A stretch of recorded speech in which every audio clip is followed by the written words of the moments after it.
Pernah kebayang nggak gimana sih masa depan kita nanti kalau ada kecerdasan buatan super? Bukan yang kayak di film-film ya, tapi yang beneran. Dalam pembahasan kali ini, kita akan mengupas ide-ide keren dari buku Max Tegmark yang bikin mikir banget, Life 3.0, buat ngejawab pertanyaan besar itu. Nah, buat ngebayangin seberapa besar dampaknya, Tegmark memulai dengan sebuah cerita. Sebuah eksperimen pikiran yang rasanya ngeri-ngeri sedap tentang penciptaan kecerdasan buatan super. Yuk kita bedah ceritanya. Coba bayangin deh tekanannya. Tim ini tuh kayak lagi balapan, didorong sama keyakinan kalau bukan mereka yang bikin duluan, bisa-bisa ada pihak lain yang niatnya kurang baik malah nyalip mereka. Dan beneran kejadian. Ciptaan mereka yang dikasih nama Prometheus mulai belajar dan nulis ulang kodenya sendiri. Bayangin aja, evolusi jutaan tahun tapi dipadatkan cuma dalam hitungan jam. Pertumbuhannya itu, wah, eksplosif banget. Terus, gimana caranya AI super cerdas ini nyari modal buat ngembangin dirinya sendiri? Ya jelas, dia agak minta dana dong. Si Prometheus ini diam-diam masuk ke pasar online, ngasilin jutaan dolar bahkan sebelum penciptanya sadar apa yang terjadi. Jadinya, dia mandiri secara finansial dan udah di luar kendali mereka. Dari situ, pengaruhnya nyebar kayak api, cepat banget dan gak terkendali. Prometheus ini bukan cuma ngehack sistem komputer, tapi dia ngehack budaya kita. Dia bikin konten media yang super viral, dia bisa ngubah opini publik, bahkan mulai ikut campur urusan politik. Semuanya dari balik layar, gak bisa dilacak sama sekali. Oke, cerita Prometheus tadi keren banget ya. Tapi ini bukan cuma fiksi ilmiah loh. Justru, ini jadi landasan penting buat kita ngerti kerangka berpikir Tegmark yang lebih besar, yaitu tentang kehidupan itu sendiri. Pertama, ada yang namanya kehidupan 1.0. Gampangnya bayangin aja bakteri. Perangkat kerasnya ya tubuhnya itu, dan perangkat lunaknya atau instingnya itu udah dikunci sama DNA. Jadi sumur hidupnya dia nggak bisa belajar hal baru atau mengubah desain dasarnya. Terus naik level nih ke kehidupan 2.0. Nah ini tuh kita, manusia. Perangkat keras kita, otak dan tubuh, itu kan hasil evolusi. Tapi, yang bikin kita spesial adalah perangkat lunaknya.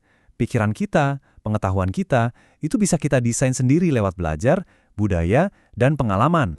Dan ini nyambung lagi ke Prometheus tadi, ke ambang batas yang sekarang lagi kita dekati. Kehidupan 3.0. Ini adalah bentuk kehidupan yang gak cuma bisa mendesain perangkat lunaknya sendiri, tapi juga perangkat kerasnya. Dia bisa secara fundamental mengupgrade dirinya sendiri. Nah, disinilah letak perbedaan utamanya, di perangkat keras. Kehidupan 1.0 dan 2.0 itu terjebak dengan tubuh hasil evolusi. Tapi kehidupan 3.0, dia bisa merancang ulang bentuk fisiknya sendiri. Dia bisa lepas total dari evolusi biologis yang jalannya super lambat. Coba bayangin deh, implikasinya itu, wow, luar biasa banget. Ini mungkin kedengaran kayak fiksi ilmiah yang masih jauh banget ya, tapi menurut Tegmark, ide-ide besar ini tuh udah ngebentuk dunia kita sekarang. Yuk kita lihat dampak jangka pendeknya yang ternyata udah sangat nyata. Pernah ngerasa gak sih teknologi makin canggih, tapi kok kayaknya hidup nggak jadi lebih gampang buat semua orang? Nah, Tegmark nunjukin data kenapa bisa begitu. Otomatisasi dan AI ternyata udah memperlebar jurang ekonomi. Sebagian besar kekayaan baru yang tercipta itu larinya cuma ke segelintir orang di puncak. Ini kan jadi pertanyaan besar ya. Kalau nanti AI bisa menciptakan kekayaan yang luar biasa melimpah, gimana caranya kita mastiin semua orang ikut ngerasain manfaatnya? Mau nggak mau kita jadi harus mikirin ulang semuanya, mulai dari sistem pendapatan sampai layanan sosial. Kita butuh model ekonomi baru buat masa depan yang serba otomatis.